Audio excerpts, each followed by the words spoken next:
Hey there. Good morning, Indiana. Welcome to Who's Left This Week, the unapologetically progressive Sunday morning news and politics show for Indiana. My name is Scott Aaron Rogers. I am broadcasting from Bloomington. Got a great panel of returning guests here to join us this week. First, let me go ahead and do the shameless self-promotion. We could use a subscription over at progressiveindiana.net. That really helps us keep doing what we're doing here and helps us support an ecosystem of other Indiana progressive content creators. That is, again, progressiveindiana.net. All of our content is freely available. We do not believe in paywalls in the time of a political crisis, but, we do need your financial support to keep that thing going. Also, give us a follow over on social media at Progressive Indiana Network, spelled out all the way. Blue Sky and TikTok, the handle is PIN Indiana. And you can find me, of course, at Who's Left. The handle there is at who'sleft.us on Blue Sky, Instagram, and Threads, just at Who's Left on all the rest. All right, I think that covers it. Again, could really use your support. Let us welcome in our guests today. First, coming back to the show is Hancock County Democratic Party co-chair and Navy vet Chuck Gill. Chuck, welcome back to the show. Hey, Scott. Thanks for having me on this morning. Always love having you around. Very, very thoughtful guy. And you know what? We've got one right up your alley later in the show when we talk about our state news. We've got a water story, and you're a water infrastructure guy. So I'm really interested to hear what you've got to say about that one. Yeah, that's going to be fun. All right. And also, back to the show. It's been entirely too long. There is autism advocate Jennifer David. Jennifer, welcome. Hi, thanks for having me back. Jen, you've been putting out a bunch of content lately, putting articles out in the local paper down there in Clark County, writing on the Substack. You love to see it. I love it. I'm so happy because I finally found a way to get out some of that stuff in my head. And it's been awesome. So yeah, I've been writing, sending stuff. They've been putting me in the guest column in the News and Tribune, which is out of Jeffersonville, down there by Louisville, and it's been great. I've gotten a lot of good feedback. We've got a story that first broke in the News and Tribune, I believe, later on in the show as well, that we'll talk about. Yeah, you sent that to me, and good to see. I've since seen it elsewhere, but you got that to me like straight away. Oh, yeah. That is in the Indiana section of the show, which will come in the back half. But first, we're going to start with our U.S. and world news. And, we're going to start in the same place we sort of left off last week. The biggest story this week is the ongoing federal occupation of Minnesota, essentially. Now, we're going to start with this from ABC News. So last Sunday, in the immediate aftermath of the incident, President Trump and then White House Press Secretary Caroline Leavitt began to distance themselves from the provocative statements made by top administration officials. Trump, in an interview with the Wall Street Journal on Sunday, notably declined to say whether he thought the agents involved in the Pretti shooting acted appropriately, and said his administration was reviewing everything and will come out with a determination. Leavitt told reporters that the shooting was being investigated by Homeland Security, the FBI, and Customs and Border Protection, which, of course, raises the question of whether this is a impartial investigation. But at least they're, making efforts to say that things will be looked at. Now, internally in the White House, there is a bit of a blame game erupting between members of the administration. So Homeland Security Secretary Kristi Noem is under fire for issuing misleading and incendiary information that claimed immigration agents killed an armed Minnesota protester, Pretti, on Saturday because he wanted to, quote, massacre them. Now, White House officials are blaming Customs and Border Patrol for furnishing inaccurate information, while others are targeting Stephen Miller, the White House Deputy Chief of Staff and top Trump advisor. This is according to close 6 sources with knowledge of the situation who told Axios this. Noem told a person who relayed her remarks to Axios, quote, everything I've done at the direction of the president and Stephen, referring to Miller, throwing him under the bus. Now, the largest federal government's employee union, the AFGE, on Monday called for the resignations of both Noem and Miller.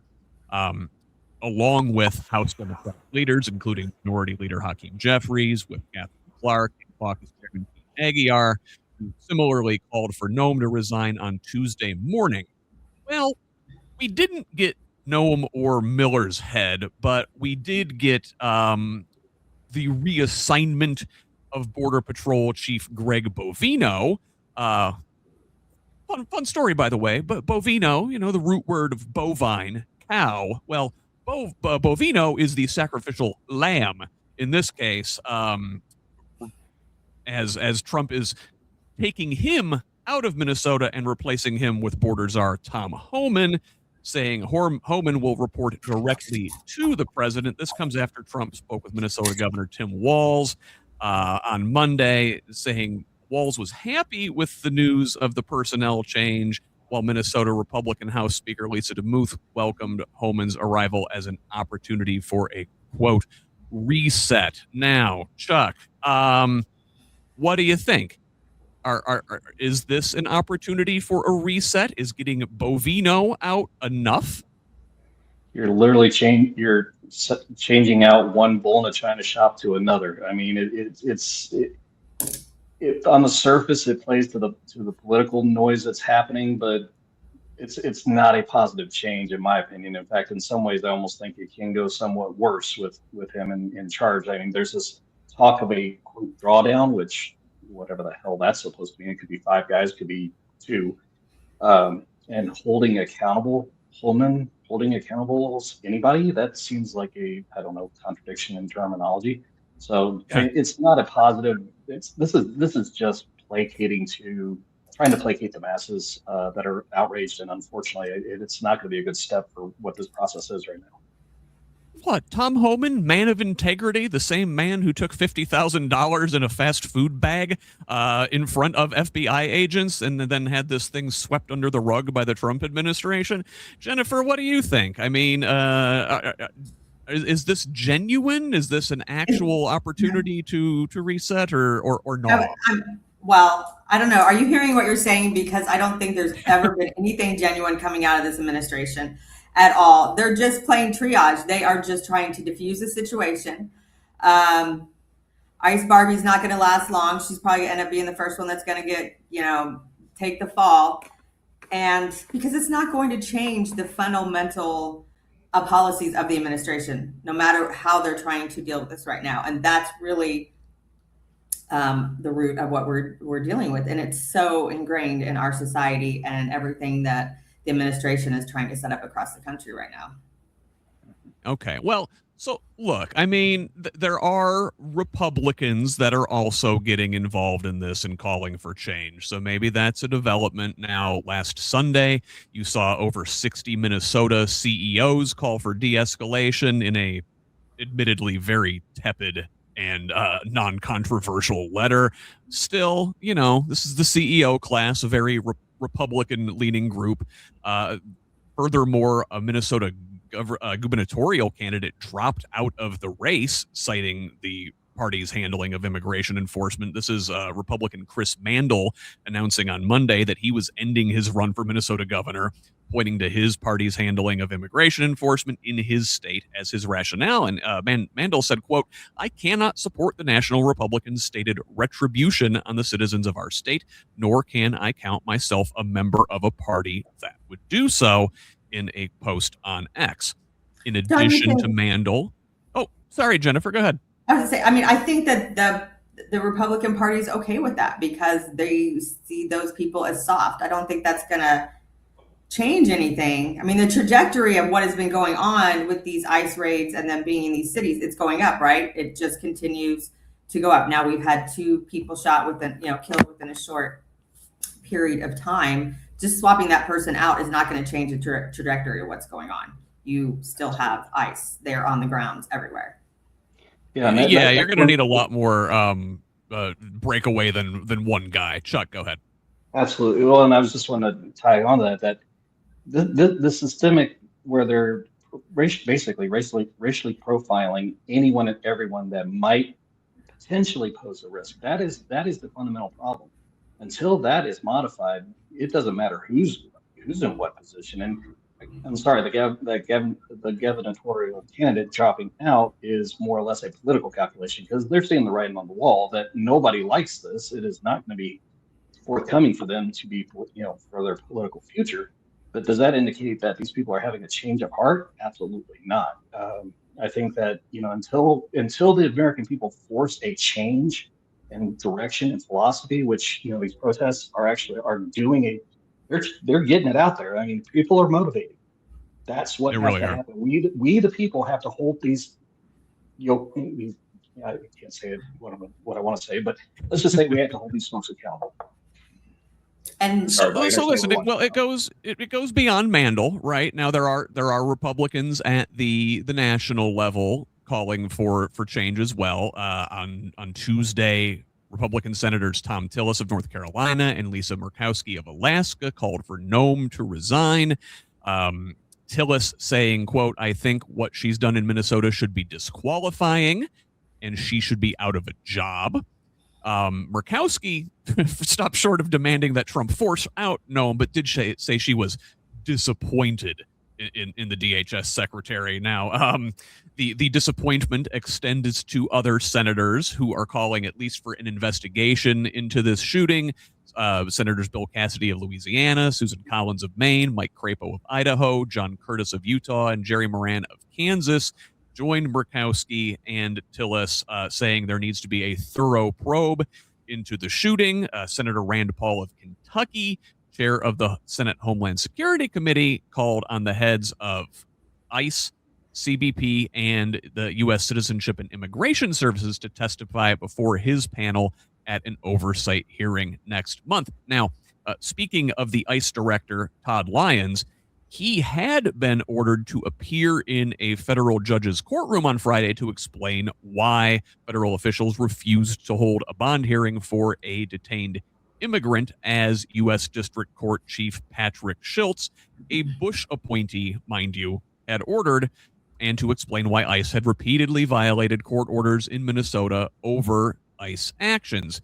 Now, the immigrant, Juan Hugo Tobe Robles, was released from custody in Texas on Tuesday, a day after Schiltz scheduled this hearing. But in a scathing court filing on Wednesday, I believe, Schiltz said, quote, "That does not end the court's concerns." Also writing, ICE has likely violated more court orders in January 2026 than some federal agencies have violated in their entire existence, attaching an appendix to his filing identifying nearly 100 such violations. Now, the DOJ did open a civil rights probe into Pretti's shooting on Friday. And, sticking on the theme of Republican pushback, it was very interesting to see the NRA attack Trump after he says Pretti should not have had a gun. Now, on Tuesday, when asked if he agreed with some officials who described Pretti as a domestic terrorist, Trump replied that he hadn't heard that, but certainly shouldn't have been carrying a gun. The NRA said they believe unequivocally that all law-abiding citizens have a right to keep and bear arms anywhere they have a legal right to be. This coming after the NRA slammed a Justice Department official appointed by the Trump administration who weighed in on the shooting just hours as it had happened, writing, "If you approach law enforcement with a gun, there is a high likelihood they will be legally justified in shooting you. Don't do it." To which the NRA replied directly to that post, calling that sentiment dangerous and wrong. So I don't know, Chuck, if the politicians are only, giving performative resistance, what do you think about the NRA coming out and standing up to this administration, who has been very, very pro-gun? There's something to the effect of probably why the weather is the way it is, like hell froze over, apparently. To see the NRA to actually make a response saying, "Hey, wait a minute, you're actually wrong on this," was to me astounding.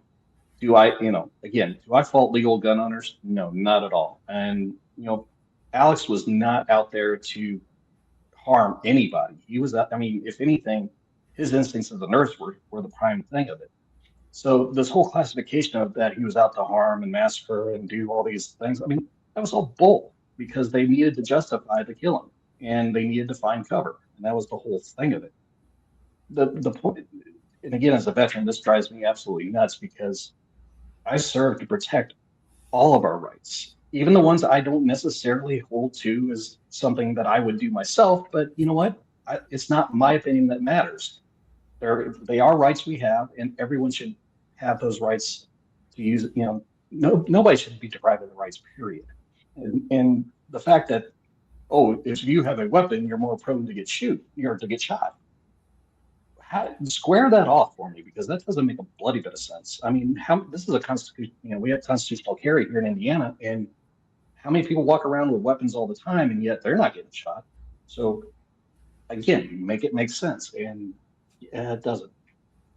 Yeah, and well, Jennifer, the NRA especially, they're awfully quiet when this happens to like a black kid, but now it's which happens all the time, right? And frankly, this is the public outcry in reaction to Renee Good and Alex Pretti's shooting. Where was this when this happens all the time in communities of color, right? So I don't know. Did it take a couple white people getting shot to wake folks up? What's going on, Jennifer? Well, no, because this is not the first time that, as far as like Renee Good, this isn't the first time a white woman has been killed like this under the Trump administration. It happened last time he was in office. This is the first time, two white people closely together. So that's going to make more of an impact and a lasting impact on, I think, people, as well as everything else that is going on in the country at the same time. So it's just so much. And part of this, I think, too, even like the NRA being involved and throwing things in there is by design. Just the human mind can only consume and process and deal with so much stuff all at one time.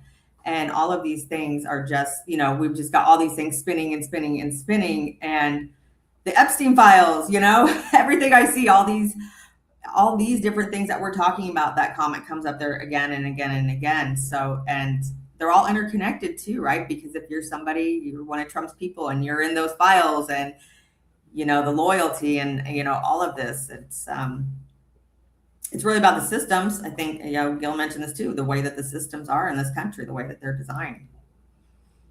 And I think you both mentioned up at the top that this reshuffling, the demotion of Bovino, the promotion of Homan, the internal struggles between Noem and Miller, and it's all performance, right? And I think they really gave it away. I saw this in an article over on NBC News earlier this week, and there are a couple great quotes in here. So administration officials and allies acknowledged to NBC News that they needed a strategic shift amid a public uproar over Pretti's killing, though the White House is still very much focused on its original agenda of cracking down on immigration and fraud. A Republican lawmaker said, quote, "The visuals were not playing well. He understands TV. He saw it for himself." Now, Trump has publicly expressed frustration with the way his administration is being portrayed on a number of issues. In a True Social post on January 19th, he said there was too much media attention on ICE in Minnesota. The following day, during a rare appearance at the White House press briefing, Trump also mused that maybe I have bad public relations people. I think we're doing a much better job than we're able to promote. We're not promoting. And it's one of the reasons he gave for being at that news conference. And again, NewsNation also had an article saying that Trump will stay aggressive on immigration, saying the president remains happy with immigration and customs enforcement, and that he likes the, quote, tough guy storyline. Despite messaging from the president about de-escalating, one source told NewsNation that federal officers have been given absolute power by Trump and that he would not direct agents to tone down their aggressive tactics, adding they are emboldened from the top down. And his conciliatory language didn't last long, because by Friday, Trump was calling Alex Pretti a, quote, agitator and perhaps insurrectionist, marking an increase in the intensity of his rhetoric toward the ICU nurse. After, again, saying earlier in the week that he wanted to de-escalate a little bit in Minnesota. In a post, again, on his broke-down website, Truth Social, Trump said that Pretti's stock has gone way down after a video surfaced showing the 37-year-old in an altercation with federal immigration agents 11 days prior to the incident in which he was killed, in which he can be seen yelling at the officers and kicking out the rear taillight on one of their vehicles. So, Jennifer, that didn't last long, did it? No. So, I was thinking earlier as you were going through that, it's like the Hunger Games. I mean, everything really is for the media. And like, you know, this is going to be for a minute. Oh, wait, they want to see this. Oh, they want to see that. I mean, it's really just even in what you are talking about and how you're telling this information is, you know, he'll understand this if he can see himself, and he sees himself through the media and all of those people that are mirroring him back to him. So it's just a big TV show for these people, isn't it, Chuck? Sadly, in Jennifer hit it on the Hunger Games reference, and it to me is kind of like in his warped, deranged mind, I think that this is some kind of reality show he thinks he's running, that he's playing the big, strong, ooh, I'm doing all this, that, and the other thing. And the fact that he sits there and says that Alex was an insurrectionist or paid agitator. The paid agitator thing is like his label for, I don't know, bloody everything. But the fact that he's calling someone an insurrectionist, I find that, oh my God, ironic. You couldn't paint a bigger ironic picture if you tried. The fact that Alex was interacting with ICE people 11 days prior should have no bearing on that event that occurred. That was a complete failure in process and procedure. It didn't follow what should have been done. There is no excuse to that murder, and that's exactly what it was. It was flat out murder. Period. Sorry, Jennifer, you started. I know, because I'm thinking about movies. What is the movie? Everything that's going on is just so real, and I associate things a lot. But it's just like everything's turning. It's like reality is turning, like with Don Lennon getting arrested and those other media people, at the church, and just they're using so much against us, all of the things that Democrats and the average person and progressives, all the gains in the last so many years, they're not just peeling them back, they're flipping them on us. And it's they got full-time people working on propaganda there, and it really is so much of these kind of things. If we can step back even more from where we are often talking and functioning and dealing with all of this. They're still at it, right? It's all a performance. The rhetoric, the softening rhetoric lasted a day or two. Here we are. We have Trump calling people an agitator. We've got his supporters going out attacking sitting congresswomen. It was on Tuesday, when 55-year-old Anthony Kazmirchek was observed by officers, Capitol Police officers, protection for Representative Ilhan Omar. This guy used a syringe to spray an unknown liquid on the congresswoman. Now, he was arrested and booked into the county jail there in Minneapolis on suspicion of third-degree assault. Fortunately, preliminary reports indicate the liquid was non-toxic, but, this is stochastic terrorism. This is Trump riling up his crowd. When asked Wednesday, Omar said the man who attacked her was specifically upset that Trump's order to deport Somalis was not yielding enough deportation of Somalis, so he wanted to come and get the person he thought who was protecting the Somalis. Right? Do you have her response? Do you remember what she said about it? It was just something like, kind of like he's just taking the wrong weapon to a war. Like she's been through war. Like whatever he was doing did not faze her at all. And having lived in Minnesota and worked with Somalis, yeah, I definitely can get that. They've definitely been through a lot. And she was ready to throw hands too. Like she did not back down. She kept going. Yeah. Total badass move. You know what's not badass though? Kidnapping children. They're still doing this there. Again, so much for toning things down. You remember we all saw the picture of little Liam Ramos, the kid in the bunny hat, who along with his father were kidnapped and sent to Texas. Well, this week Liam's mother, from hiding, spoke to Minneapolis Public Radio about what she witnessed that day. She also discussed her phone conversation with her son and her husband and the pain she has experienced. Now, mind you, Liam's mom, Erica Ramos, is 3 months pregnant and in hiding. And, she has had to go to the hospital emergency room because she's having a difficulty with her pregnancy, which is to be expected when you're under such tremendous stress. Meanwhile, Liam and his father are currently still being held by federal authorities in the South Texas Family Residential Center, about an hour southwest of San Antonio. Adrian Conejo Orias, the father, tells her that Liam has been sick. He's had stomach pain, fever, and he won't eat the food because it's of low quality. And meanwhile, 2 more kids from that child's school have been taken into ICE custody on Thursday. This is a Columbia Heights school. The officials there said the detention happened after agents apprehended the children's mother during her court appointment earlier that day. So she was doing things the right way. At least 6 children from Columbia Heights School District have been taken into ICE custody this month. Now, fortunately, in a scathing ruling, a federal judge ordered the release of Liam Ramos and his father, Judge Fred Biery of the Federal District Court for the Western District of Texas, ruling that the detention was unconstitutional because they're both asylum seekers, right? They did it the right way. For all the folks who say, oh, we want legal immigration, where are they now?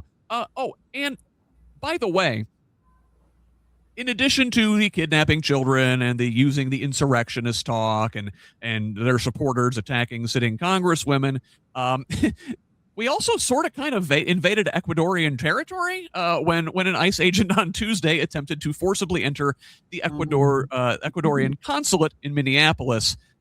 Now, federal agents under international law are generally not allowed to enter an embassy or consulate without the express permission of the consul or ambassador. Chuck, I don't know. Like we said, it's all a big performance. It's all a game to these people. They might shuffle some chairs on the deck, but it certainly looks like the extremism is continuing. Oh, absolutely. And again, I find it would be comical if it wasn't so damn dangerous. That's the biggest problem with it. Even attempting to enter another country's consulate. That's on such a monumental scale, bad idea, because that can spark off international tensions, even worse than what they already are. Trump is doing a fantastic job of screwing up the rest of the world with our alliances and everything else. But you do something like that, it really can set a negative thing. And then to top it all off, he's sending ICE agents to the freaking Olympics. Oh, yeah, that's awful. Where did that become an idea? I'm sorry. Why? Yes. What border are we patrolling at the Olympics? Again, make this make sense to me, because I'm sorry, my brain is not processing this one at all. And I have been in a lot of different areas of the world. Immigration is so much different in a lot of other places. We just have such a backwards approach to this. It's freaking ridiculous. Sorry. Are they being used to do a different job there at the Olympics? Like, that's why they're supposedly there. Are they filling a different role?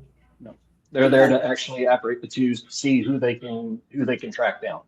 At least to my understanding. Let me double check. Well, that's the $1 million question. Like, who the heck are they trying to tackle at the Olympics?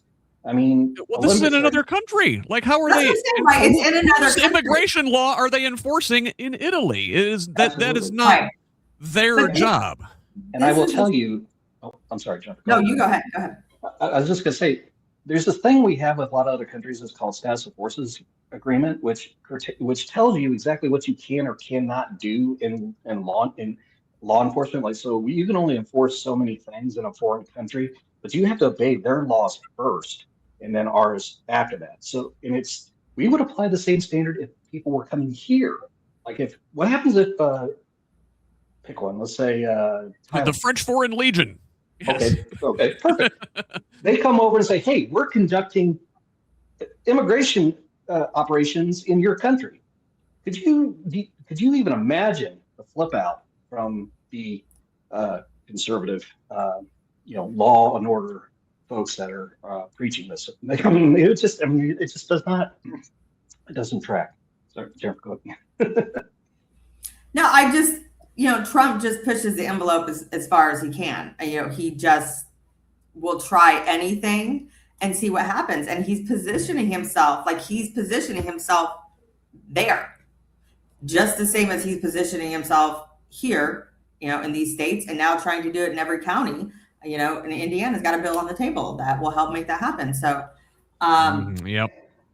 It's just, he's just going around there being the bully. And even like, we don't know what to do here. These countries, they don't know what the hell to do either. I mean, with all the different things he's throwing at them in retaliation. I will tell you that Italy is not. Go ahead, Italy is not timid in their responses. So trust me, you take off the Italian authorities, they will let you know in no uncertain terms. They don't play around. Not that I know. Again, this is an ally. This is a place we already have troops. We have an I mean, they have a far right-wing government of their own, and we're still pissing them off. What does that tell you? So, you know who else is pissed off, though? The people of this country. Now, we've seen polling this week where Trump's approval among independent voters has hit a new low. This is an Economist YouGov survey, and this is conducted last weekend. So these numbers may have even gone down since then, showing Trump's net job approval among independents at minus 40 points, with 27% approving and 67% disapproving.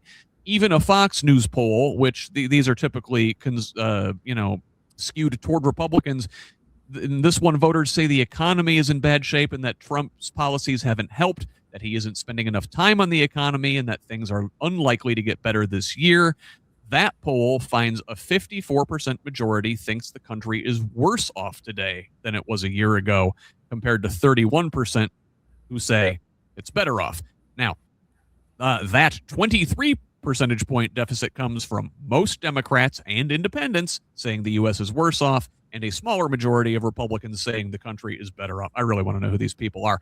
And then this week, this culminated in another massive day of protest on Friday. Thousands of anti-ICE protests took place across the U.S.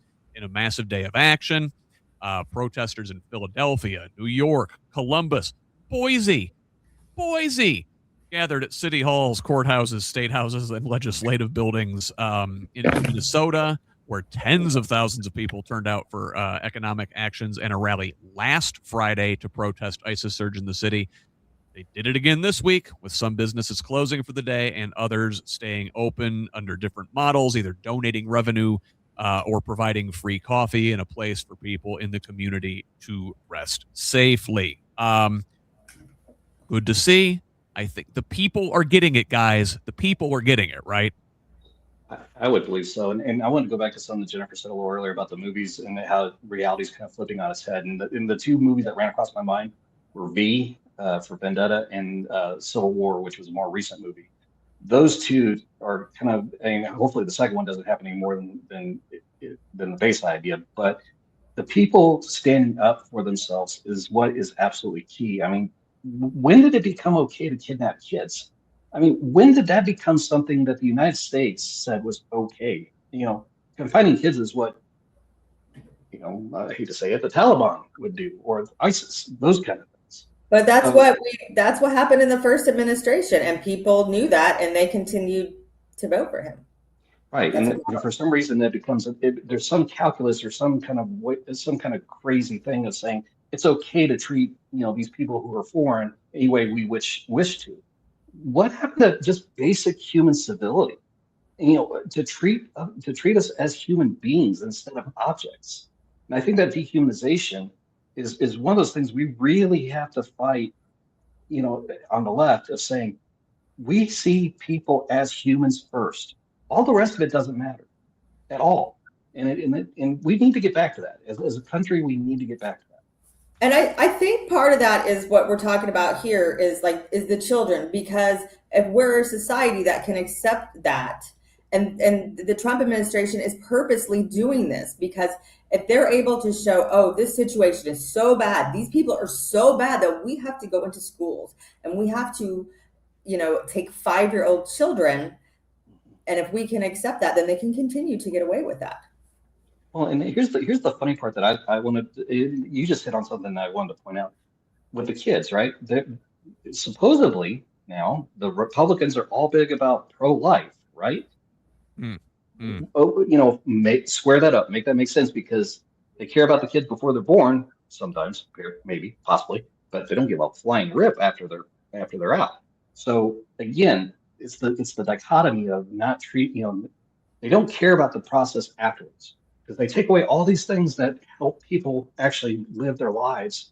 Childcare. I mean, sorry, I'm going to go off on tangents. I got to keep centered. Well, I mean, at the same time, the policies and things that they're putting in place, especially in Indiana, the children that they do care about, they're the white Christian children, right? Because the programs that they're bringing into the schools that are getting the money, the schools that are being protected, those are not the schools that are having children taken from them. So listen, we get it, right? The people get it. We're protesting. We're out in the streets. I mean, like the phrase "abolish ICE" is above water now. It is the moderate position. Most people in America disapprove of ICE. Well, you know who still doesn't get it? Congressional Democrats. So the Senate passed a funding deal on Friday. This is from Yahoo Finance. This deal requires the House approval, which, we're in the midst of a small government shutdown here over the weekend until the House gets back into session Monday to ratify this thing. But in a bipartisan vote of 71-29 Friday evening, an agreement between Senate Democrats and the White House to push off a decision on funding the Department of Homeland Security for 2 weeks and approve 5 other spending bills went through. Now, this current state of play means, like I said, we're in a partial government shutdown. Some of these departments are currently out of service. Again, it's the weekend. They probably weren't doing a whole lot anyway.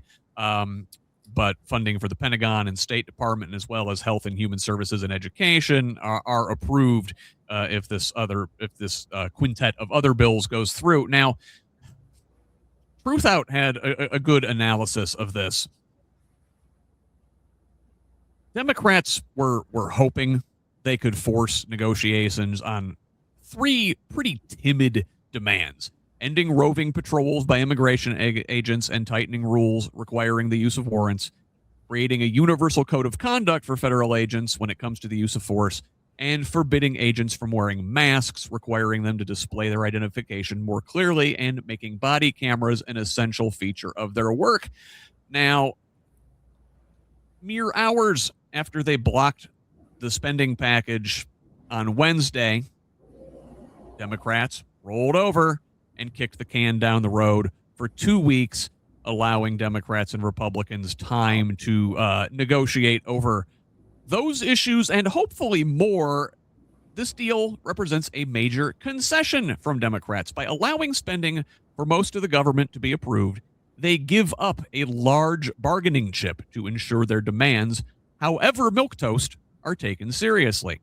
Now, critics have blasted Democrats' list of demands, which we listed, as weak and ineffectual to begin with, pointing out that they don't even include a call for federal immigration agents to leave Minneapolis, and notably, ICE is already ignoring dozens of judicial orders, and any reforms included in a new funding bill may simply be disregarded.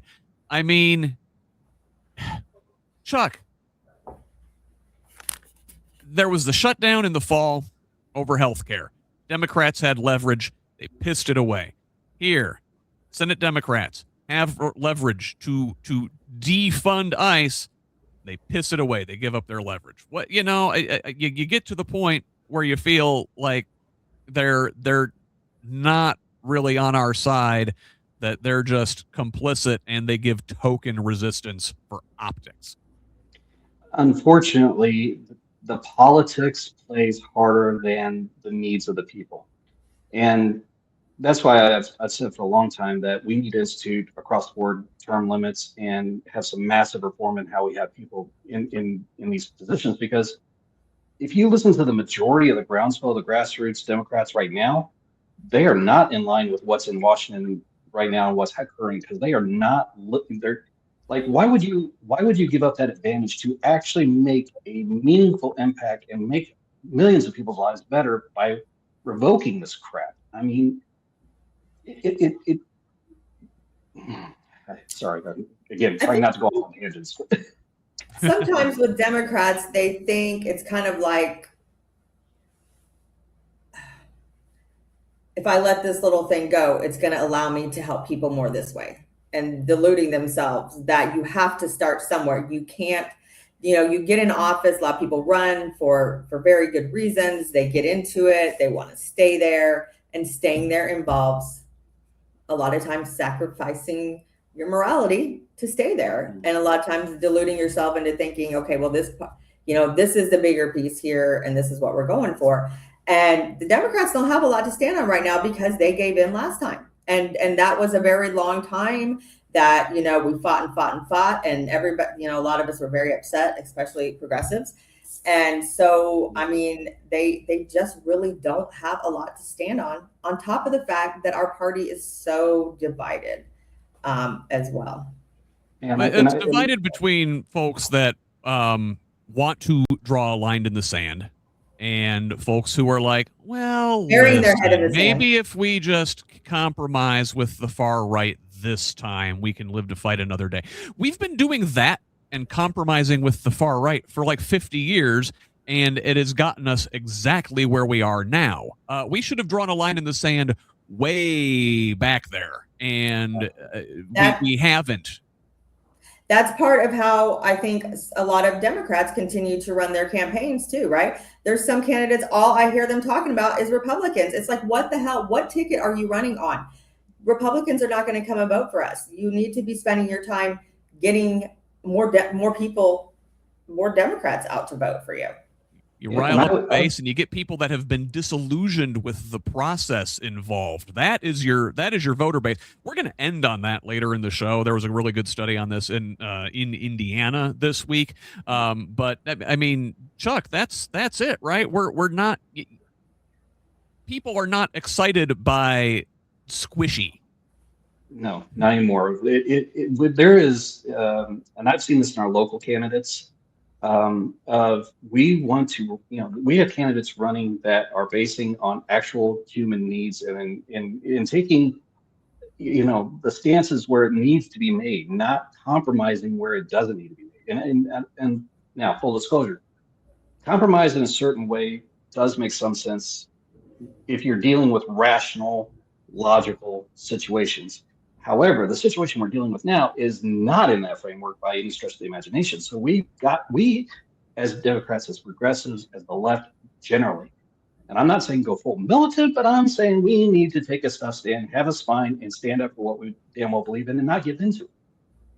Yeah, damn right. So I guess let's put a bow on this Minneapolis story and this ICE stuff by noting that on Saturday a federal judge said she will not stop the enforcement surge in Minnesota. This is Judge Catherine Menendez denying a preliminary injunction in a suit which we talked about last week, filed by Minnesota State Attorney General Keith Ellison and the mayors of Minneapolis and St. Paul. In ruling on the this injunction, she zeroed in on the Constitution's 10th Amendment, which limits the federal government's power to infringe on the sovereignty of states, but does generally defer to federal supremacy. So the 10th Amendment under attack. Let's move on to the another way state sovereignty is under attack here. You've got the feds coming in to Georgia this week and raiding Fulton County elections offices. Now, this is dangerous stuff.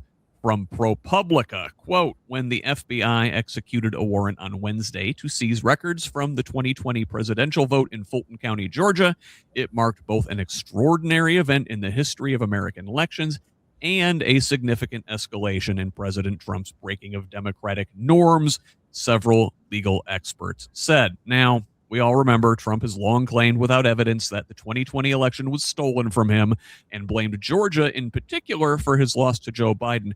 And though I should note, if he had lost Georgia, had won Georgia, he still would have lost that race. Now, after the election, he famously made a call pressuring the Secretary of State there, Brad Raffensperger, to find him enough votes to win. About a week ago in Davos, he once again called the 2020 election rigged and promised that people will soon be prosecuted for what they did. So this warrant served on the Fulton County Election Center sought ballots, tabulator tapes, digital data, and voter rolls, which it alleged might constitute evidence of the commission of a criminal offense.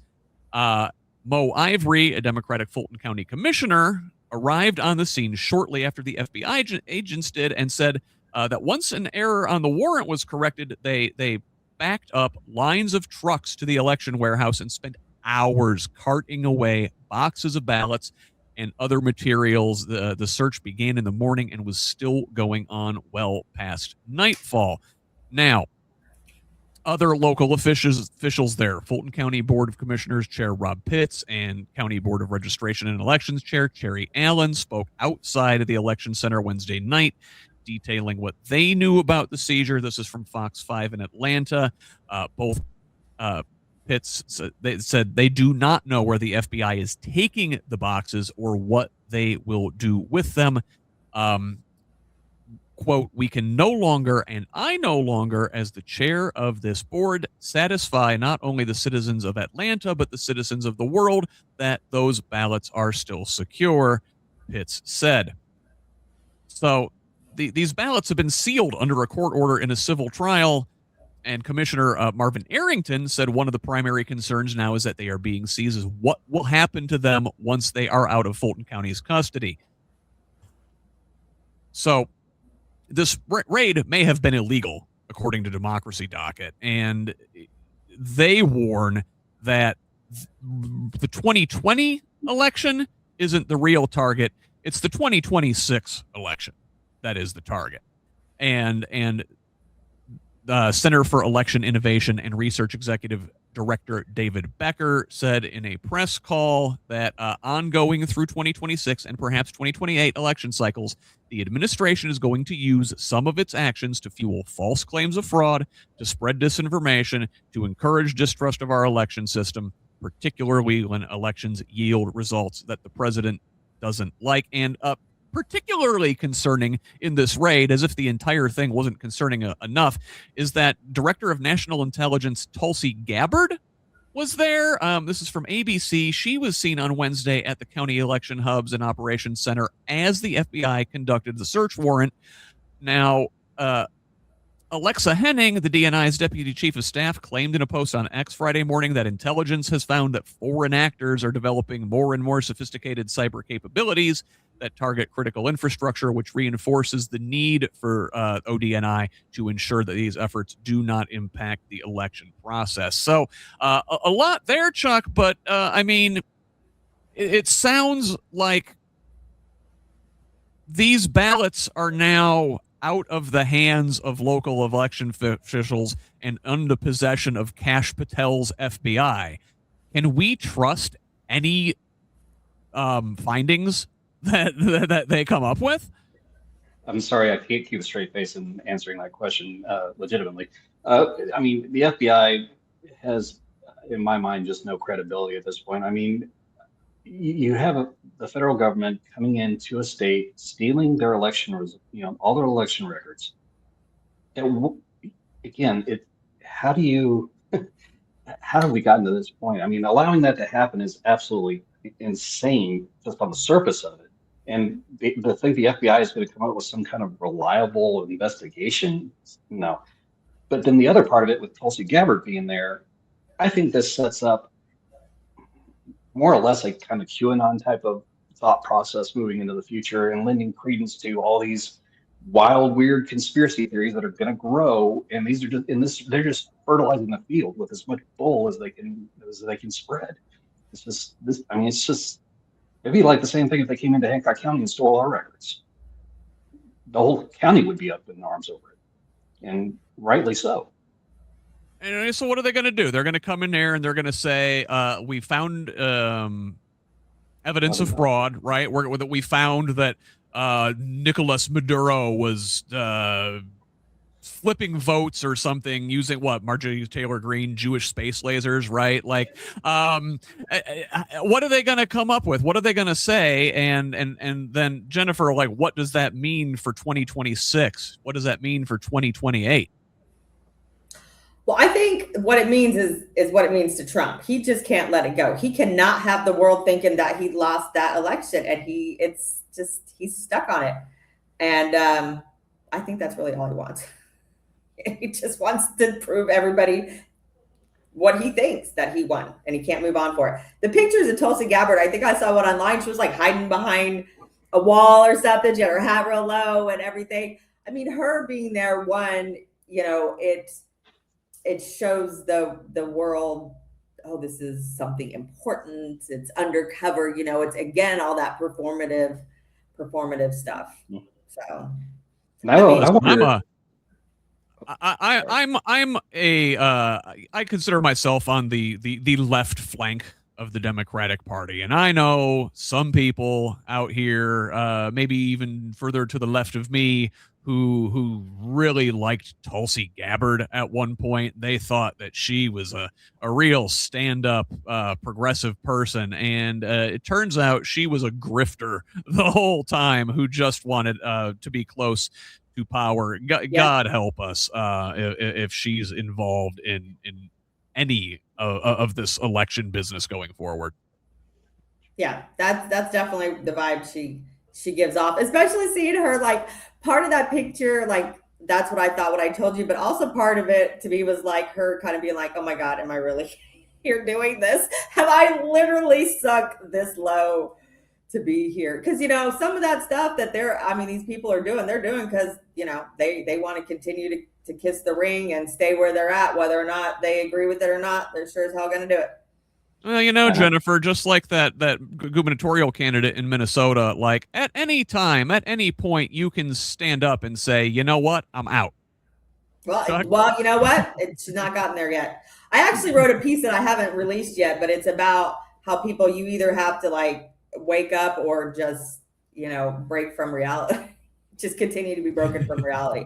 And it's like Marjorie Taylor Greene, she reached her limit to where, you can't unsee what you see when all those pieces fall together. Though I encourage folks not to fall for her performative bullcrap either. She's still she's got a plan. She definitely has a plan. Oh yeah, she does. Well, I mean, like Martha Stewart, she wasn't saying anything about ICE, and now it's all over the news. Like, oh, she finally had to say something because her granddaughter, called her out on it.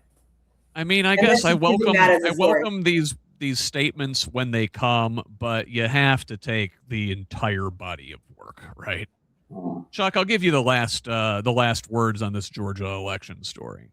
The only thing that it was kind of resonating through my mind is, kind of thinking through what's going on geopolitically. And if Tulsi Gabbard was there, and again, Jennifer, I love your analysis of her facial movements, like oh my God, I'm here. I love that. But what worries me in a certain respect is if they're trying to tie some kind of foreign influence campaign, do they tie that back to Iran, where they're trying to focus some of their energy where we're putting more of our assets in position to possibly do whatever. It does give me some pause in that kind of context.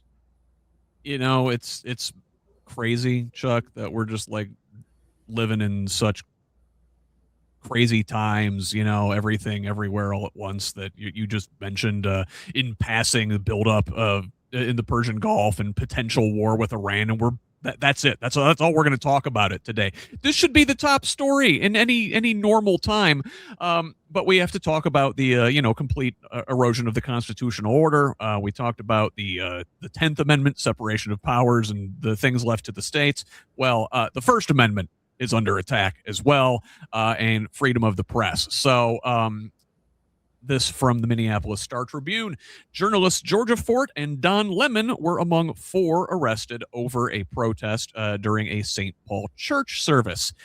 Independent journalists Fort and Lemon were arrested by federal agents in connection with their role in documenting an anti-ICE demonstration in a St. Paul church during a service on January 18th. Now, Fort's attorney told the Star-Tribune that she was arrested about 6 a.m. on January 30th at her Twin Cities home and taken to the Whipple Federal Building, site of much of the judicial activity in connection with the federal immigration crackdown in Minnesota. Lemon, a former CNN anchor, was also in City's church during the protest and covering it as a journalist. He was arrested late on the January 29th, that's Thursday, in Los Angeles while covering the Grammys. Attorney General Pam Bondi wrote on X that the arrests of the journalists were done at her direction. Bondi said she also ordered the arrests of politician and Black Lives Matter Minnesota co-founder Traherne Cruz and DFL activist and former state House staffer Jamel Lundy, the intergovernmental affairs manager for the Hennepin County Attorney's Office. Now, also charged with participating in the protest are Minneapolis civil rights activist, a St. Paul school board member, and some other folks. The Trump administration sought to charge 8 people in total over this episode, citing a law that protects people seeking to participate in a service in a house of worship. But a magistrate judge who reviewed the evidence approved charges against some of these folks, but rejected the evidence against the others as insufficient, namely because they were doing journalism. So after his arrest, Don Lemon spoke out, telling Newsweek, telling a press conference, which I'm reporting Newsweek's coverage of, quote, a federal magistrate judge in Minnesota previously denied arrest warrants for Lemon and others, but a federal grand jury later indicted individuals, including Lemon and Georgia Fort, alleging conspiracy to deprive congregants of their rights. Lemon said, quote, I have spent my entire career covering the news. I will not stop now. There is no more important time than right now, this very moment, for a free and independent media that shines a light on the truth and holds those in power accountable. Now, FIRE, the Foundation for Individual Rights and Freedom, says that Section 241, which is the statute under which these folks were charged, it criminalizes conspiring to injure, oppress, threaten, or intimidate any person in the free exercise or enjoyment of any right or privilege secured to him by the Constitution or laws of the United States. It's unclear whether the government has ever invoked this section to protect First Amendment religious exercise. Supreme Court precedent suggests that when the government moves to protect First Amendment rights under similar civil rights statutes, the prosecution must prove that state actors were involved. If so, the government faces a steep uphill battle proving the Section 241 charge. Now, Judge Schiltz, the same guy who issued the scathing rebuke of ICE before in this section, in denying prosecutors' request to indict Lemon, wrote, quote, the government lumps all 8 protesters together and says things that are true of some of them, but not all of them. 2 of the 5 protesters were not protesters at all. Instead, they were a journalist and his producer. There is no evidence that those 2 engaged in any criminal behavior or conspired to do so. Chuck, arresting journalists for doing journalism, very, very concerning, to say the least. Absolutely. Again, it's a constant assault. I mean, they're literally shredding every basic right that exists at this point. And in the fact that, I mean, Don Lemon has been a professional reporter for longer than most of us remember, for the most part. Now he does it bloody well. I think it's kind of curious though that if this had not been shall we say, a certain religious institution of widespread resort, would the reaction have been the same? And I kind of find myself questioning, probably not. The fact that, again, that the arrest even occurred, or even that they're trying to lump everybody together, it makes absolutely zero sense. And again, that's why it is important. And I agree 110%. Independent journalism is absolutely what has to happen. I mean, the big network people, I'm sorry, they're having to obey their corporate masters, for lack of better terminology, and they're not going to report it as cleanly and as clearly as what independent reporters will. So, we need to keep that going. We need to protect these folks. And honestly, I think it's going to fall flat on its face, in the grand scheme of this. I think it is going to backfire huge. Well, but Jennifer, this thing may backfire, right? And I'm sure Fort and Lemon will probably be unscathed criminally. However, this chills other journalists, right? Especially independent journalists like Don Lemon. Has a long career and many years at CNN under a nice salary. Behind him. Independent journalists may be scared to do their jobs because they can't afford the legal process, right? Well, I think it's Don Lemon, right? So he can be used as an example. I don't know. I don't think it's just going to go away because Trump is always trying something new, right? His administration is trying to see what they can push. So I think that they'll push this and see where they can take it to. And I'm sure Nicki Minaj is out there having a good old time. She's cheering this whole thing on, their personal thing. So, I mean, and the administration is just that bad to do something like that. But, I mean, I think because it is something that has not really been used to prosecute people, and being somebody of, the status of Don Lemon, that I don't think it's just going to just go away. No, well,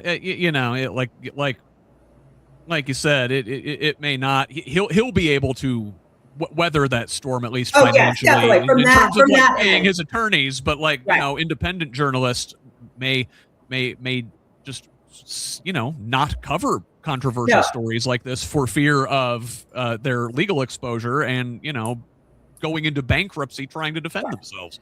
Which is why I think for the Trump administration, it is important for them to try to see where they can take this to because then you have an example, right? If they can do this to somebody of this stature, right, then I'm not even going to go there and try it. So I think it's going to become a battle cry, though. I'm sorry, Jen. I think it's going to be a battle cry for the folks to stand up even harder.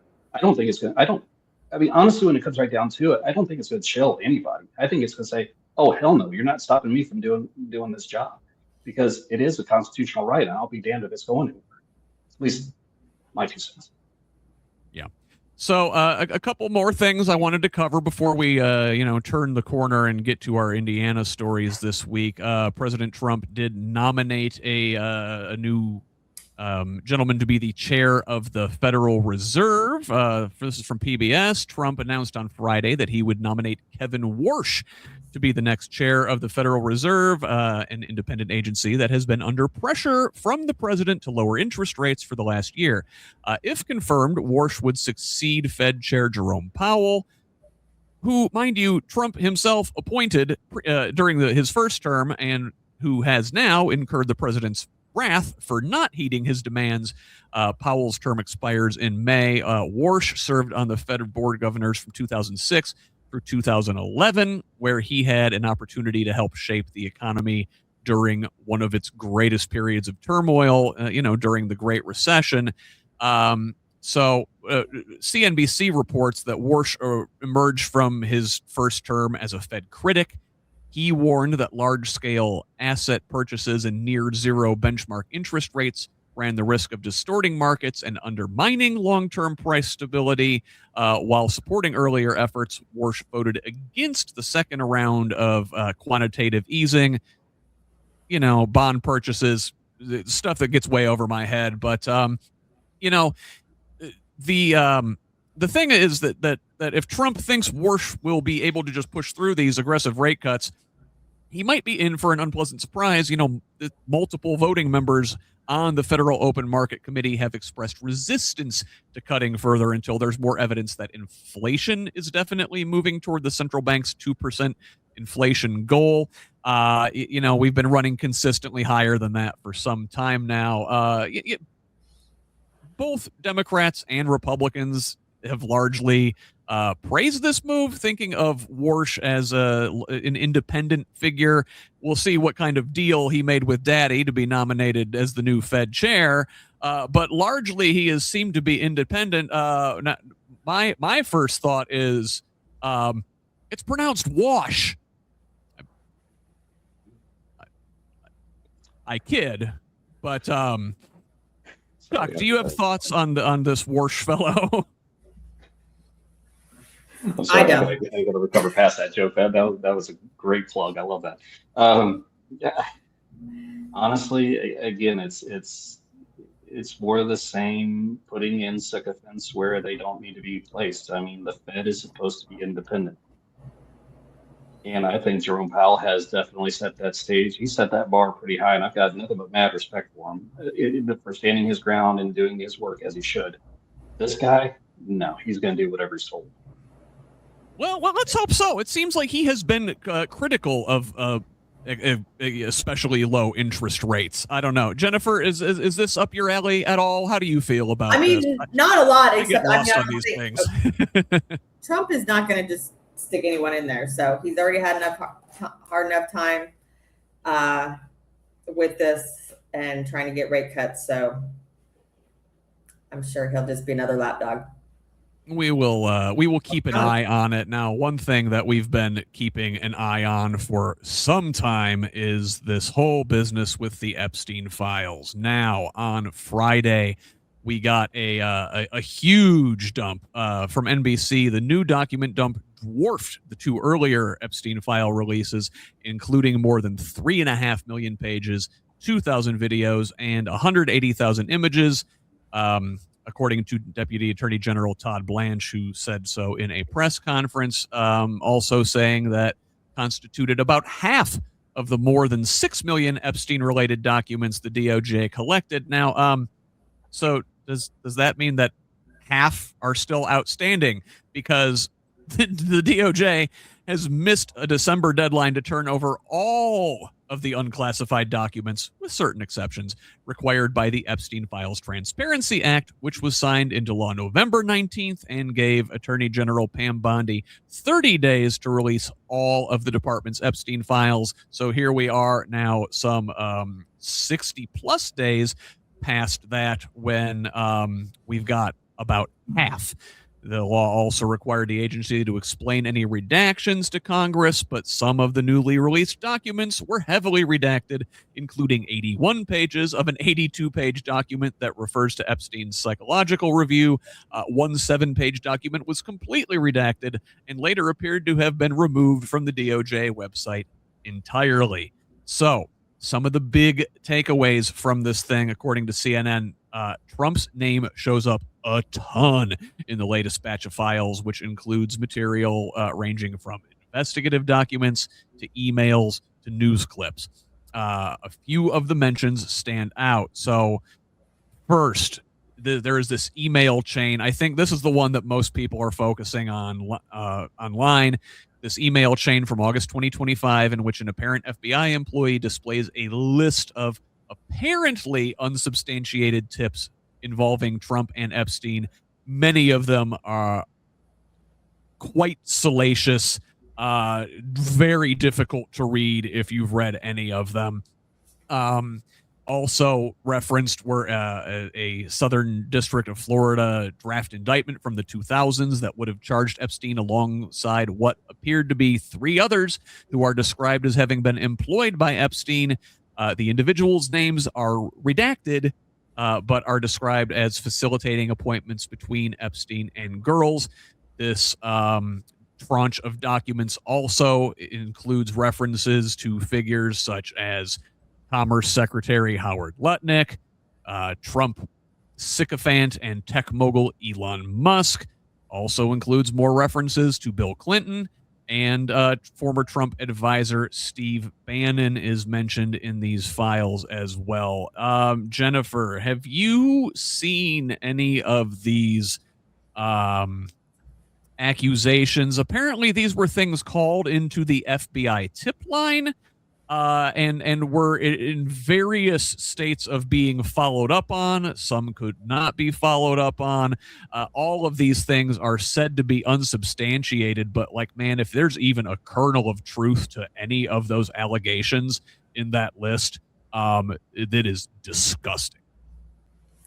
Well, speaking of disgusting, I have to apologize. I didn't really dive into that because automatically when these came off, what I was just taken back by right off the bat was those pictures of used to be Prince Andrew. There's 3 pictures of him with women. I mean, trying to make it past that is pretty disturbing.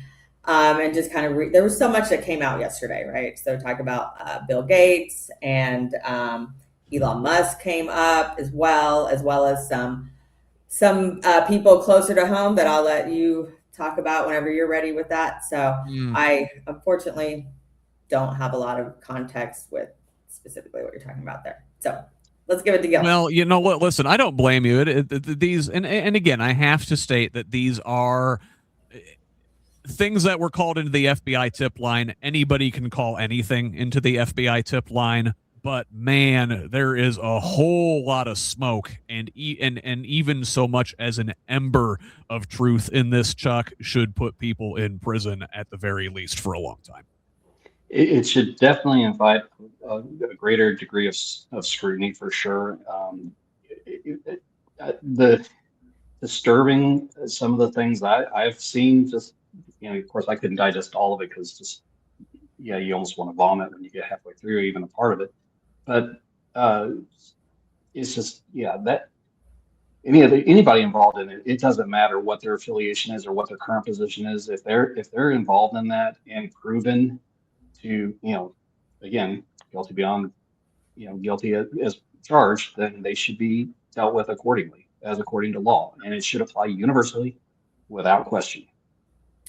The one thing is, when I was preparing for today, you know, I was looking at more stuff about the files and you know, putting Epstein files in there. And the really sad thing that comes up is our government websites.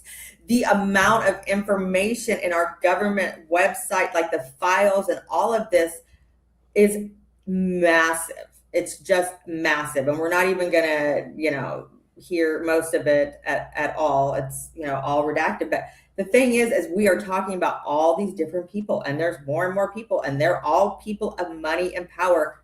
That is how much of a web the systems and the power and the money are tied to this country.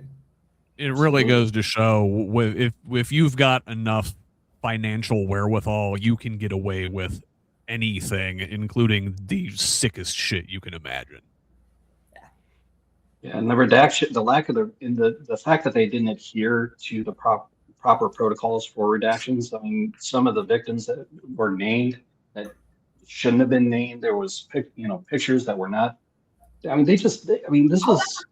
I mean, a kindergartner could have done probably better than half these schmucks that were doing this stuff. I swear. Yeah, and I want to say there was a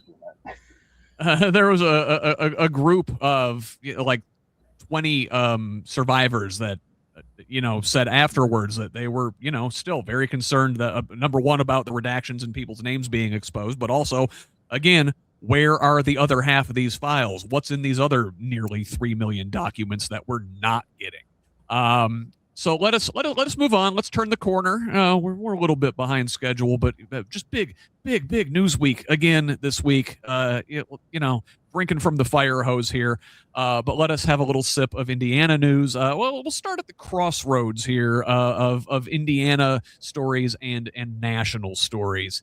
And there's a couple things I wanted to flag here. So first of all, President Trump signed an executive order on Friday confirming plans for an IndyCar race around the National Mall.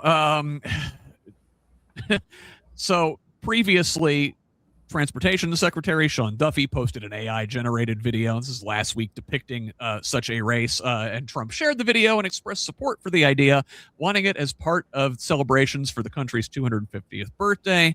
Well, Friday, Trump signed this order confirming plans for the race, calling it the Freedom 250, and he is instructing the city's mayor, Muriel Bowser, a Democrat, to work with his administration on putting the race together. Roger Penske, the IndyCar owner, was there at this signing ceremony. Penske was previously awarded the Presidential Medal of Freedom by Trump in 2019. Penske, a very prominent figure in Indiana here with his association with the IndyCar series. Also, in the intersection of Indiana and national news, the FBI, we found out, searched 2 IU biology labs last month. Oh, sorry. No, it was December. It's February now. The FBI searched 2 labs. One of them employed a Chinese researcher who faced smuggling charges for bringing plasmid DNA from E. coli into the country. The laboratories belong to Professors Roger Innes and Xindong Wang, both microbiologists who work with bacteria. Innes also employed postdoctoral fellow Yu Huang Xiang, who the FBI arrested in November. Now, DNA of E. coli plasmids is generally harmless and commonly researched in labs. One biology graduate student knowledgeable of the searches told Indiana Public Media that they often send and receive plasmids from out of the country. Sounds like it's not a big deal, but it's being made a big deal out of as, Trump and his administration ramp up this anti-China rhetoric. Finally, a story about Indiana hospitals nearing a financial cliff as pressures mount in response to Trump's One Big Beautiful Bill Act passed last summer. The Indiana Hospital Association calling on local and federal lawmakers to help address the mounting pressure that hospitals across the Hoosier State continue to experience amid Medicaid cuts and other systemic issues. According to an analysis that was completed by Kaufman Hall, a company that specializes in providing healthcare management consulting and insights, Indiana hospitals continue to face obstacles such as reduction in Medicaid reimbursement rates, operating on razor-thin margins, and navigating the growing costs of medical services and products outpacing projected revenues. The Indiana Hospital Association, again, which I should note it's a lobbying organization. That's what they do. They lobby on behalf of the hospital business. They urge lawmakers to to consider the following changes to ease the burden on healthcare providers and hospitals across the state, including modernizing Medicaid reimbursement rates, reducing administrative burdens and insurer-imposed delays and denials, ensuring hospitals can continue providing essential services, particularly in rural areas, and supporting financial stability to prevent hospital closures and surface reductions. I will note that they didn't mention anything about tackling administrative bloat, but that's neither here nor there. Chuck, which of those stories piques your attention this week? I guess the first one that jumped out at me, the race, where Trump is trying to set an IndyCar race. And I'm just curious in that article of understanding, like, where's this funding coming from? Apparently we can find funding for his UFC fights and for a race car track around the National Mall, yet we can't find money for healthcare and the thousands of other things that need to be. Right, there you go. Connect the two stories together, like we got money for an auto circuit in the middle of the nation's capital, but we're slashing Medicaid reimbursements rates, which leads to things like rural hospitals closing their OB department, which was referenced in that article. Jennifer, thoughts? I mean, this is something we've been talking about in Indiana for a while, and this is also one of the subjects that the Rural Summit has really talked about and spent a lot of time this last summer, is the closing of these rural hospitals. And it's not a mistake. It's not like, oh, we're running out of money, or it's really by design, in closing up those hospitals that are rural. They're further out. They've got people further out, spread out, cost more money to deal with them. Also, some of that rural land is really wanted for some of these solar farms that they're wanting to help fund some of these businesses that are getting a lot of these tax breaks. So I think it's all by design. I really think a lot of this also has to do with building local economies for the businesses that are really controlling a lot of what's going on in Indiana.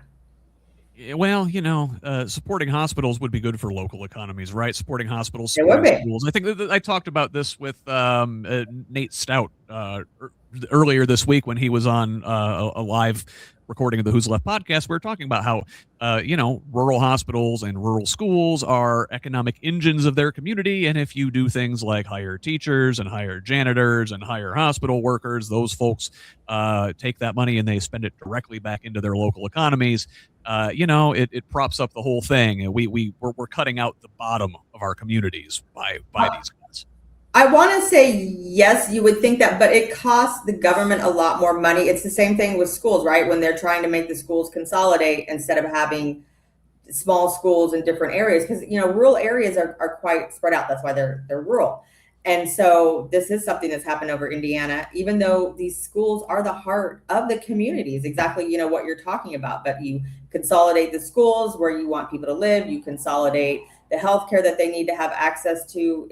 It costs less money for the government to manage those things when they're closer together too. Yeah, certainly. But like that, the problem is that we look at these things as businesses and things that cost money instead of investments into our community, as potential profits, right?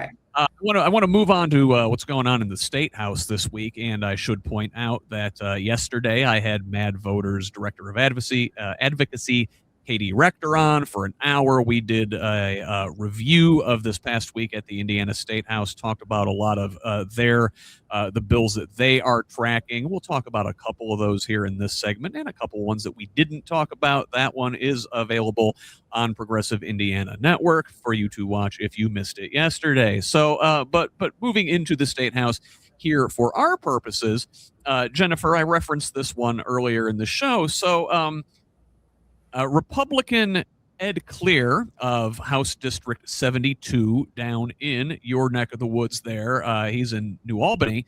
Mm-hmm.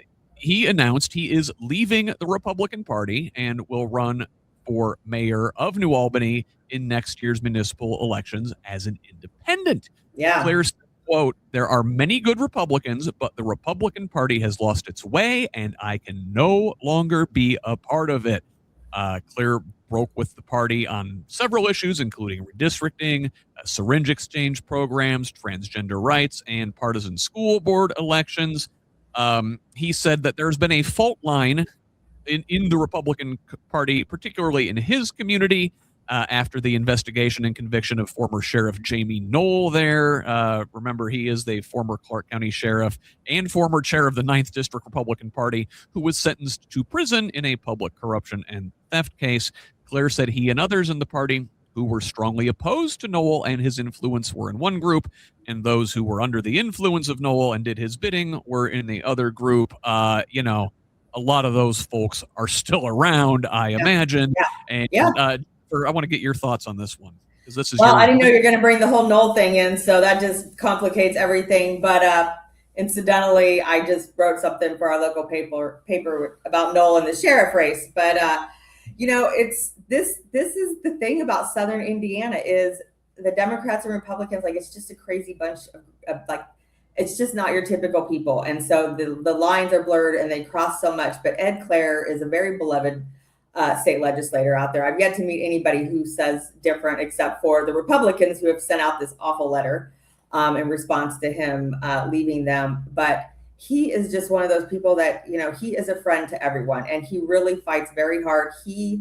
It's so unfortunate because he is one of the number one state legislators that fights for people with disabilities. Him and former Lieutenant Governor Suzanne Crouch, they pioneered so much over the last decade for people with disabilities, and all that's, being crawled back. And him and another legislator did submit a bill. I apologize, I cannot remember her name. And it had to do with, people with disabilities. And of course it got kind of sidelined, but it is a big deal. I think he can definitely win in New Albany as independent. But, it'll be interesting because, I have stepped away from the Democrat Party down in Southern Indiana. I mean, I'm still a Democrat. I'm not going to be running. I'm not going to be running on the Democrat ticket. for state representative, but it is what he talks about. The Noel case is really reshaping politics in Southern Indiana still. And so I've looked at a lot of the comments and the marks with the announcement of him leaving, and he has a ton of support. And so he is just one of those people that does stand out to people that people are able to look at and see. So I'm anxious to see kind of what happens down here in Southern Indiana, because we're still pushing really hard to get people on the ballot this last week here. Yeah, I appreciate the independence. We need a lot of decent Republicans with whom we disagree with on many issues to do the right thing at least, and leave a party that has become completely beholden to folks like Donald Trump and like Jamie Knoll. But I don't want to completely dismiss the garbage legislation that a lot of these folks have voted for over their long careers. It doesn't completely. The good stuff doesn't completely offset all that. Speaking of garbage legislation, though, I do want to point out some of the other things that are going through the state house this week. We got links to an Axios Indy bill tracker and an Indy Star bill tracker in the show notes, which you should be subscribing to, again, over at progressiveindiana.net. But I want to focus on a couple of bills in particular, and Chuck teased this one a little bit earlier, I think, or maybe it was you, Jennifer. I don't even remember. What is time? So this a military police bill passed the House, moving on toward the Senate. So following 90 minutes of intense debate, this is from the Capitol Chronicle, a bill empowering Indiana's governor to deploy a military police force of Indiana National Guard members throughout the state advanced Wednesday on a 67-29 vote. It now heads to the Senate. So time to contact your senators if you don't support this bill. Proponents maintain that this measure ensures Hoosier soldiers and airmen are ready for emergencies, and they cited the fractured response to the 2013 Boston Marathon bombing. Opponents, of which I consider myself one, fear the provisions could be abused, pointing to President Trump's ongoing lethal deployment of federal immigration officers in Minnesota. The governor would be able to order the force to active duty and deploy them anywhere in the state in the case of war, disaster, or at any other time the governor considers necessary. That's pretty broad.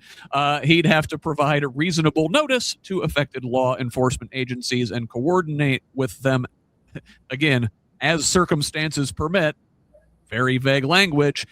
My understanding, Chuck, is that, he can send his militarized police force anywhere in the state without consulting with local authorities like mayors and county commissioners and, whatever elected Democrats that would get in his way, I suppose. Basically, yes. And I can say this from my military experience. While the military, when we train in the military for law enforcement, we train for a very specific set of variables, which are not consistent with civilian law enforcement. I went through this post 9/11 where I was on an auxiliary security force for a period of time and working with the Newport News Police out in Virginia. There were certain things we could do, certain things we absolutely could not do. And, this sets a stage that is very dangerous for me. And after watching some of that debate, and Pierce brought up a very eloquent point. The governor can basically do whatever, whenever he wants, and this reasonable notification thing could be an hour, could be 5 weeks, depending on whatever he determines to be reasonable. There's no definition in the legislation for that. So it really sets a dangerous state, I think, for me. And I think it puts our National Guard troops in even more of a precarious position because they're not there to do those kind of things. I mean, they might be civilian law enforcement in their civilian lives, but when you're on active orders, it's a whole different ballgame.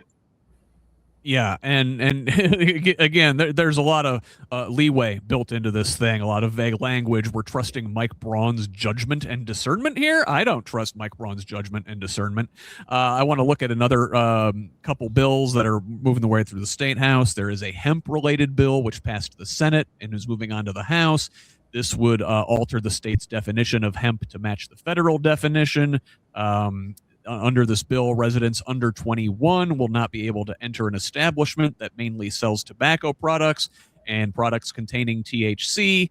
Again, I think that kind of lines up with where we are at. The age to buy tobacco or THC products anywhere nationally is 21. Now, with the reclassification of marijuana being discussed at the federal level, this bill would also allow the Indiana General Assembly to decide to follow the federal government should they reclassify marijuana. The state's current statute would automatically lower a drug on Indiana's drug schedule if the federal government made the change there. So now that sounds like if the federal government deschedules it, Indiana could still choose to categorize cannabis as a dangerous drug. Looking at other bills and dangerous substances potentially, the state is pursuing primacy over carbon dioxide storage wells. This would require the DNR to seek primary enforcement authority over Class 6 wells. This is one of 6 kinds of wells where the EPA regulates underground injection of substances like oil, gas, and now, in this case, geological sequestration of carbon dioxide. 6 states already hold primary enforcement authority for these Class 6 wells. Kerwin Olson, the executive director of Citizens Action Coalition, said his ratepayer advocacy organization and peers think agencies like the DNR can be too lax. So I guess I want to pause here and get your thoughts on either of those. Jennifer, I know the autism community, of which you are an advocate for, has concerns about these cannabis bills because there are effective use cases for things like CBD in treating autism symptoms. Is that correct? Yeah, CBD, yes, in products, but also really just medical marijuana in general. I mean, it is used by so many people on the spectrum, adults especially. It's one of the, so I'm here in Puerto Rico and I have my medical license here, and it's one of the first, well, obviously it starts with an A, autism, but one of the first things that you can qualify for in order to get medical marijuana. So I think it's really important that we actually work to legalize it here in Indiana. And I feel like Indiana kind of goes back and forth on it. Over the last several years, there's been some bills that have had some readings but then I think last year, wasn't there a bill that said you couldn't have vehicles that had anything about marijuana or any of the products on it. And now we're looking at the one that you're talking about. So I think that until Indiana finds a way for the powerful people to make money off of it, then it's going to stay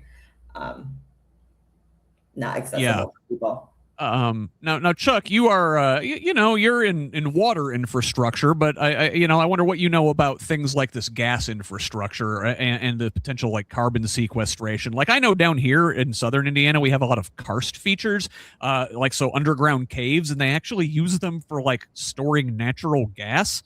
I didn't know that. Who knew?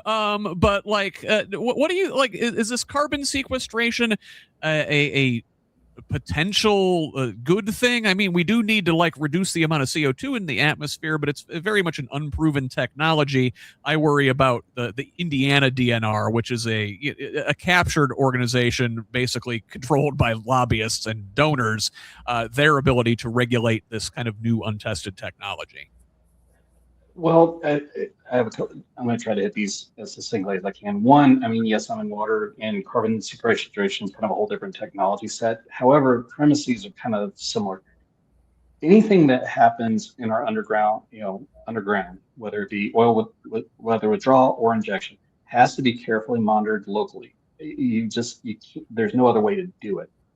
And now I would say DNR has a better advantage locally because of the monitoring networks they're trying to establish for groundwater. So I think similar things can be done in this space.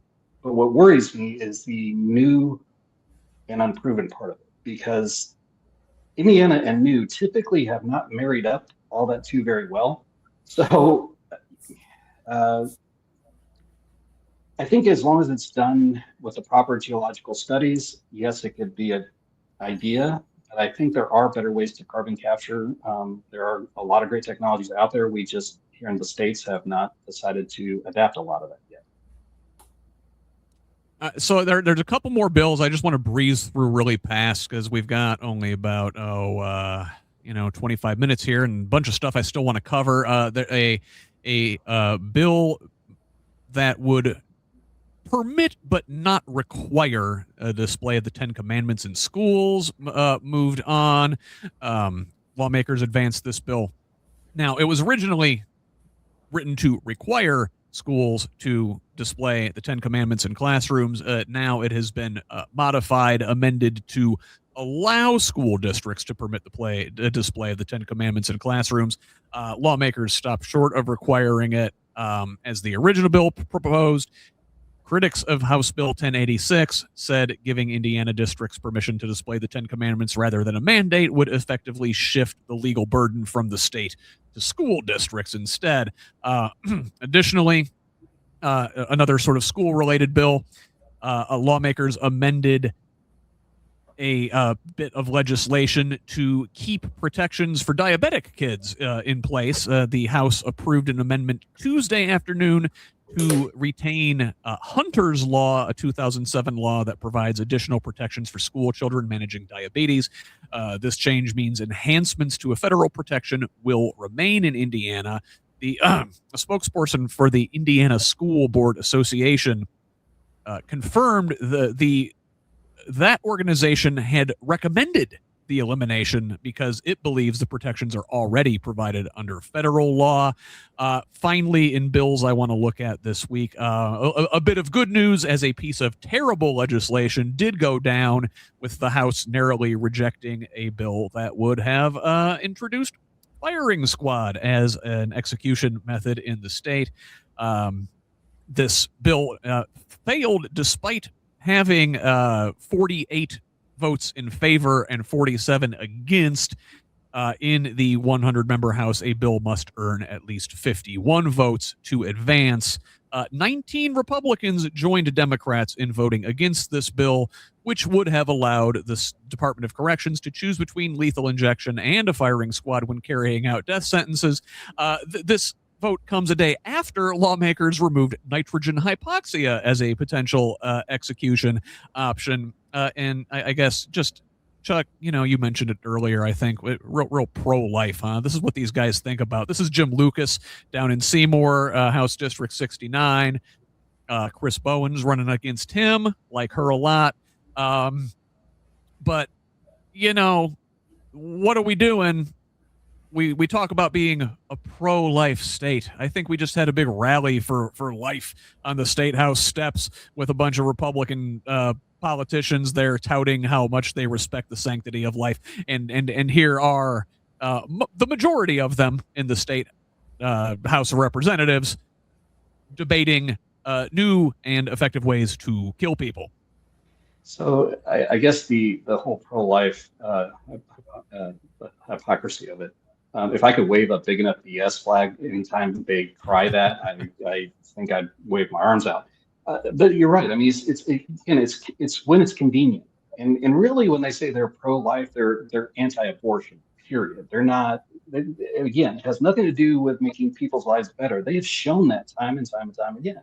If they cared about if they were pro-life, they would engage in education, healthcare, food, school food programs. I mean, the list goes on. So again, you can't scream about pro-life only when it's convenient. You got to cradle to grave. I can't say it any better than that. Jennifer, this Ten Commandments thing, it seems like a poison pill. So, obviously it is a flagrant violation of the First Amendment to mandate that public schools display this religious text in their classroom. But by kicking that down the road to individual school districts or maybe even individual teachers, I think they're opening up these districts and individuals to lawsuits, and these school districts can't afford to defend those lawsuits. Is this just a subtle way of bankrupting local school districts so they can then step in and privatize them? What are they doing? I don't know if that's it. I do know as far as it's awful for them to put it onto the schools and the school district, right? Because they're just kicking it down the road, the can down the road. They have to deal with that, which is just going to become so much more problematic in schools. I mean, I could just see a mess like there was during COVID with everybody fighting against each other. Now you have school boards that have to, I believe, have to declare, you know, are they Republican or Democrat? It's going to make these even more divisive. So yeah, this is definitely an issue that's not going to go away, and it's not going to make things easier on the schools. I just want to chime in one thing real quick.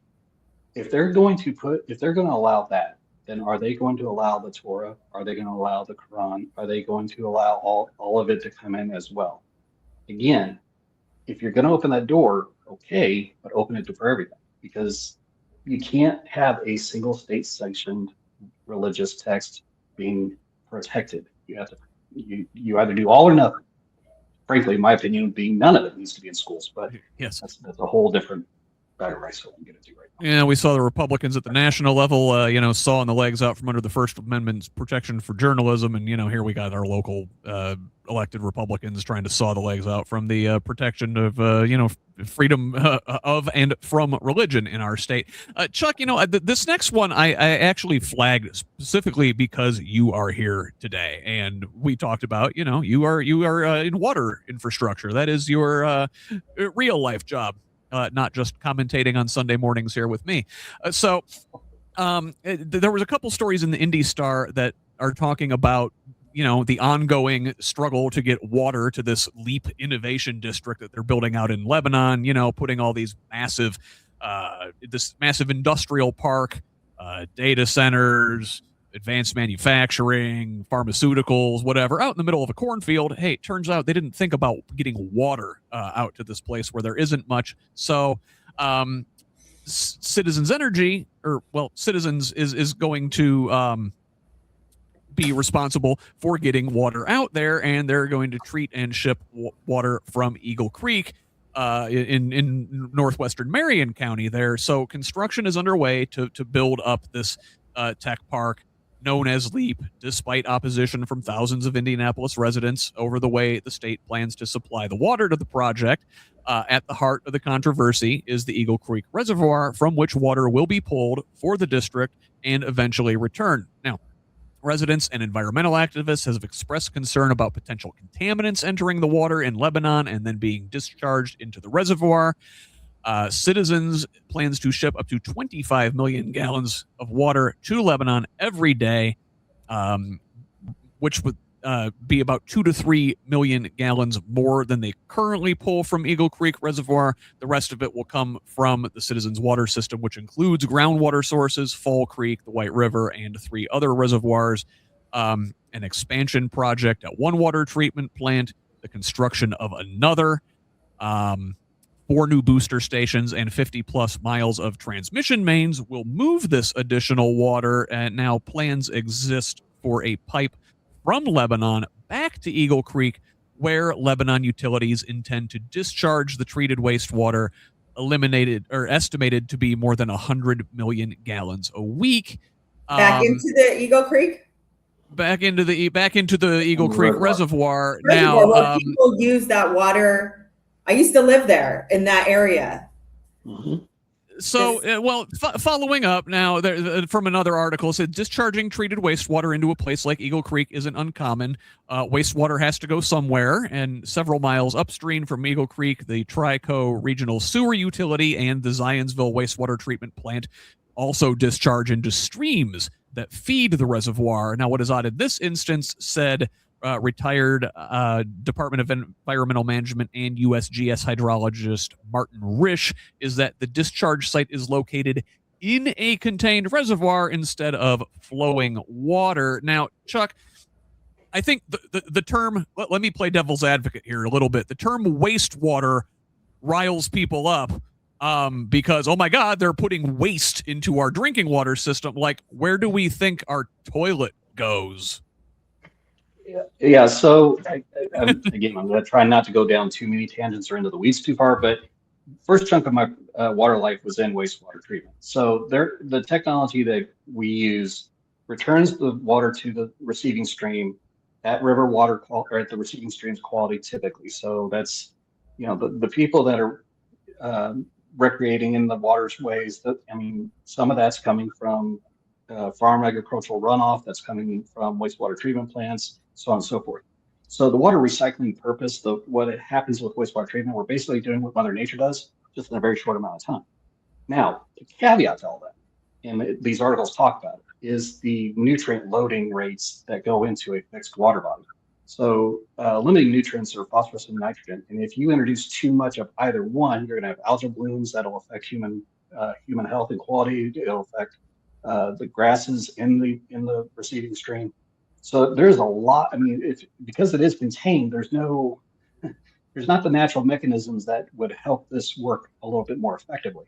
So I think that's really the concern. Now, jumping back to the drinking water side of it, this is where I have a massive malfunction as a water professional.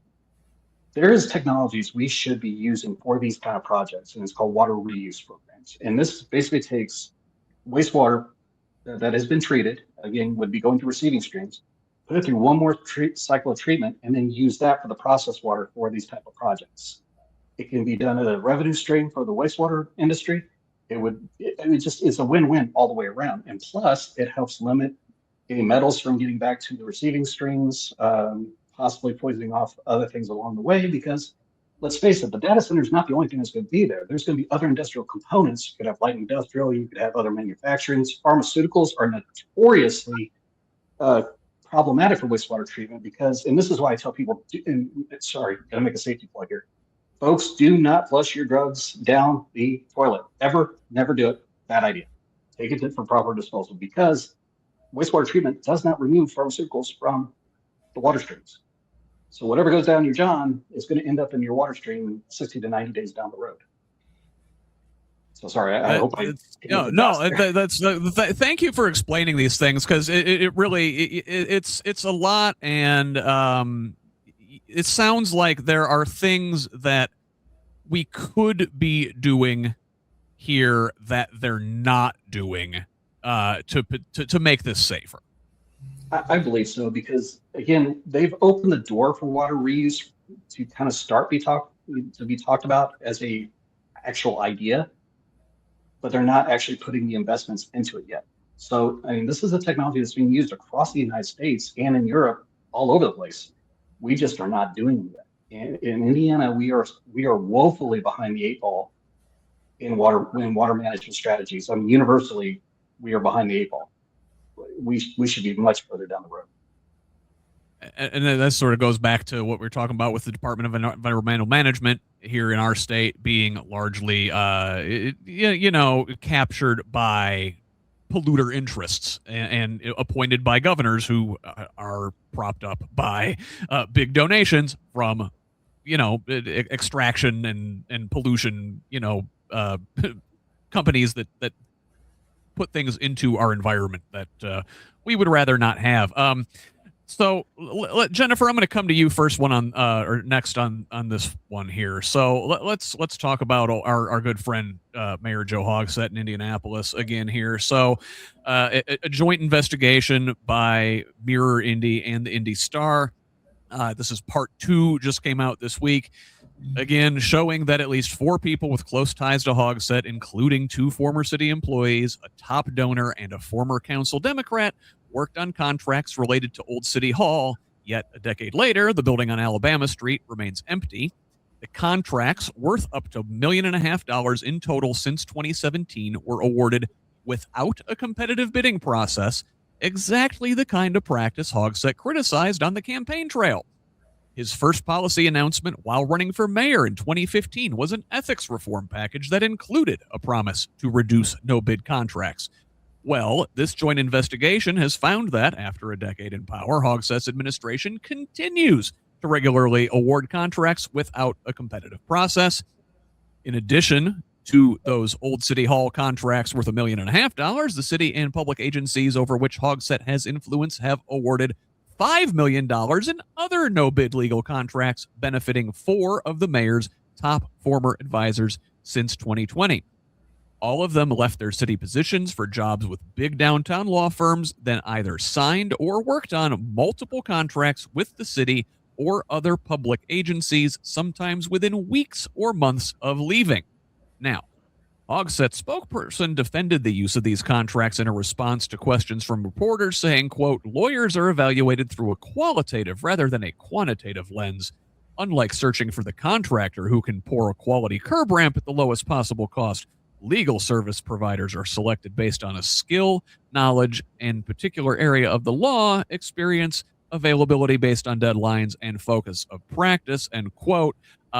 This one pissed off a lot of blue-collar working folks, suggesting that, yeah, somehow, the lawyers are different, and contractors, are fungible in some sort of way.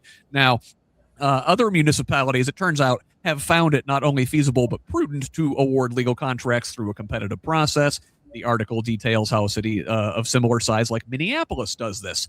Now, 3 of the former staffers signed or awarded contracts as city employees to the 4 firms they later went to work for. 2 returned to law firms where they had worked prior to joining the Hogsett administration.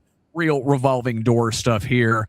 Hogsett says his defense of this is that, quote, the cranes seen in the sky all across downtown Indianapolis and the continued accolades from entities such as LinkedIn and CNBC speak to the impact of these investments in the overall growth and success of our city. I am incredibly proud of what this administration has been able to achieve for downtown Indianapolis and of the ripple effects that success is having on all of our neighborhoods. I don't know if Mr. Hogsett has been into the neighborhoods to see what folks think of him there. So I don't know, Jennifer, it's okay because cranes? Because we're building things? That makes corruption fine? He's just deflecting. I mean, I guess my question is, if they're talking about these lawyers and how they've chosen these lawyers, where is the measure of what they use that against? So, when you do take bids, there's a formal process. We're talking about the money, right? So, but if you're talking about the qualitativeness of the lawyer, that's the question I'd be asking is, where is that document or whatever it is that you measure that against? But the thing is, this is his administration has been hot for a while. Like, people are talking about the things that he's doing. This is no surprise with him. It's actually been a lot of the progressive Democrats in Indianapolis that have really inspired me because of him. And if you've ever met him, you probably know what I'm talking about. Joe Hogsett is one of the targets of my ire. And look, I've got my problems with the Indiana Democratic leadership. And in many ways, it goes to their cozy relationship with folks like Hogsett. This guy here is the probably most prominent elected Democrat in the state. Anybody who gets Central Indiana TV, news, radio, when they hear Indiana Democrat, they think Joe Hogsett. He's ruining the brand. He makes all of us look bad. Chuck, you're, a Democratic Party chair. How do you deal with folks that point out, like, well, look, that's what a Democrat is? Well, the simple answer I could give to that is that may have been permissible at one point in time, but is not what we as a party stand for now. And this gets into a much longer answer than I have time to give. But short answer, that may have been where we were, but it's not where we're going to be, and it's not where we need to be as a whole party community working forward for the future for everyone. The one thing to speak back to Jennifer's thought on what is that checklist, or what are they using to judge these folks on? That is a very fair point. In the bidding process, you can say lowest responsive and responsible, okay, but that's if you actually follow the bidding process at all. And some of these folks are not doing that. Diego, our Secretary of State, I even hate to say, I don't even say his name. But anyway, long story short, prime example. But that no bid thing that's not a strong strategy for transparency in government. It's just not. No, well, like you said, pointing out Diego Morales, that's the kind of stuff you expect from Republicans, but with Democrats like Joe Hogsett, who needs Republicans? And you know what? I think that speaks to our last story here today, which is that, young voters in Indiana are disillusioned with the process, probably because that is the kind of choices they are offered. This from Recenter Indiana. They conducted a focus group with young adults in a survey of 307 Hoosier young adults ages 18 to 34 in Marion, Hamilton, and Boone counties who were registered to vote but did not participate in the 2024 election. Now, they found that the reason young voters are not going to the polls is because they feel like the government isn't listening to them. They feel that their vote doesn't matter. That is the top reason young adults give for not voting. Disinterest was among the least cited reasons. They're interested. People want to participate. They want to have a reason to come to the polls. But, if you're given two evils, why do you come out? So, while young adults share common frustrations, the specific barrier to voting did differ by race, gender, and party. Men, white voters, and independents are less likely to vote because they don't like either candidate. Women and black voters because of personal obligations, meaning you don't have time to get to the polls because you actually have to, take care of people. Democrats, because they think their vote doesn't matter. Republicans, because they forgot or missed the deadline. Focus group participants viewed Election Day as the chance to vote. Very few mentioned early voting or other options. Most were uninterested in voting by mail, and if they were working or away on Election Day, they simply did not vote. Respondents were most motivated by candidates who feel genuine, speak to issues they care about, and reduce the toxicity of politics, all of which I think we can point back at our last story and Joe Hogsett as being the kind of thing that voters are turned off by. Jennifer, thoughts? I agree. I mean, we've just got to find a way to get, I don't know. I think what we're doing, I think things like your network that are showing people there are other ways of thinking, kind of going back to what I think a lot of us thought Democrats were, and just like the Republican Party, people have lost their way. But we're also in a completely different functioning society. I mean, we spent the first part of this episode talking about that. So, it's going to be people like us that are going to have to work to try to find ways to bring in some of these voters. Because if they're interested, they just need to have a bridge to help engage them. And that's something that we all locally, our local party chapters, can invest time in that. I think the first time I met you, Scott, was in 24 in the summer, and I'd given a speech, and I had spoken about the fact that our party does not do enough to try to draw in young families, parents, and people with young children. And that's where it starts. It starts at home. A lot of these Republicans, their children, they're ingrained from very early on the ideology of the Republican Party. So, yeah.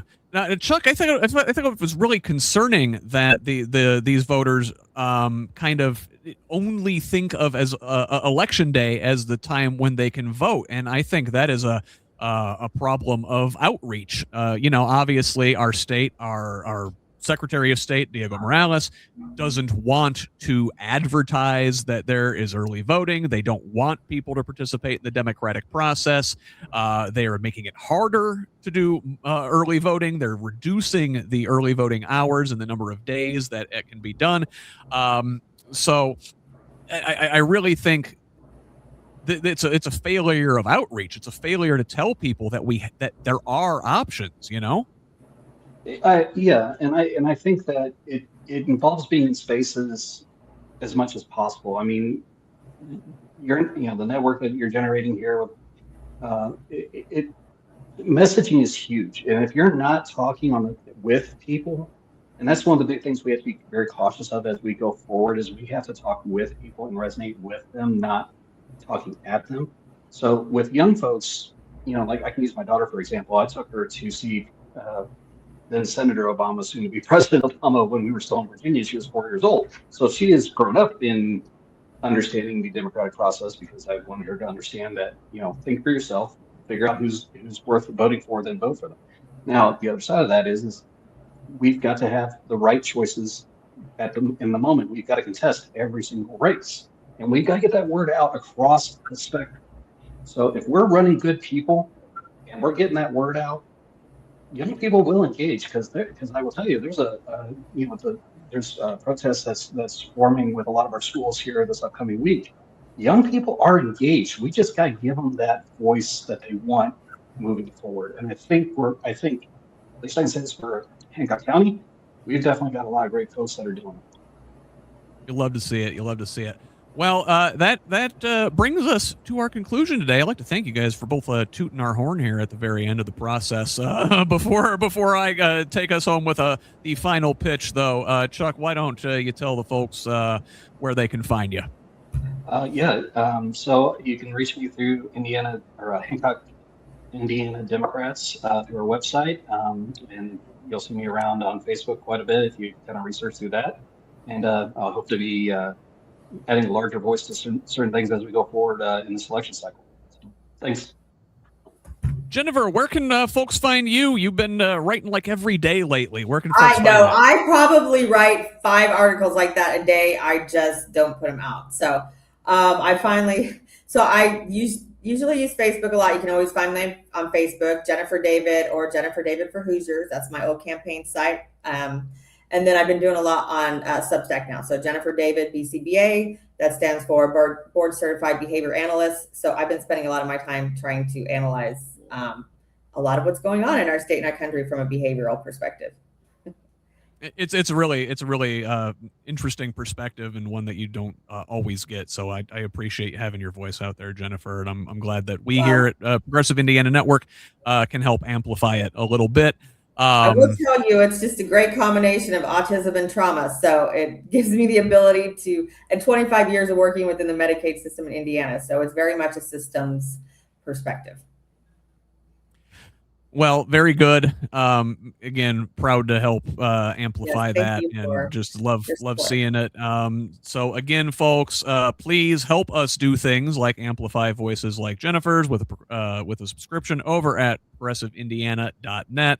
If you can't do that, I get it. It's fine. We do need your help, but a free subscription helps too. Also, what helps is a follow, a like, a share on social media at Progressive Indiana Network, at PIN Indiana on Blue Sky or Facebook.